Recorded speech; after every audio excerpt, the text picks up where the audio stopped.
Pagka ang Diyos binigyan natin ng kaluguran, hindi siya papayag na tayo ay nakadapa. Hindi siya papayag na tayo ay kawawang-kawawa.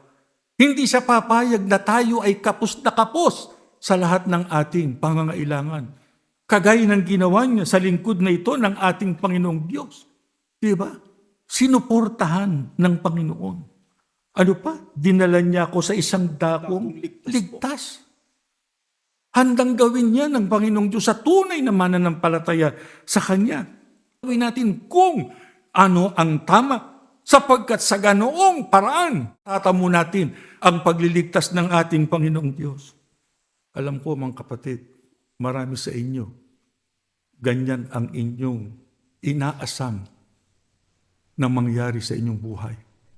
Na ang Panginoong Diyos ay inyong makasama. Ang Panginoong Diyos sa panahon na kayo ay lugmok na lugmok, maramdaman niyo ang kanyang pagsuporta. Na ang Panginoong Diyos, pagka kayo ay nasa matinding pagsubok, hindi niya kayo pababayaan. Ang gawin lang natin, sundin yung lahat ng kanyang kalooban.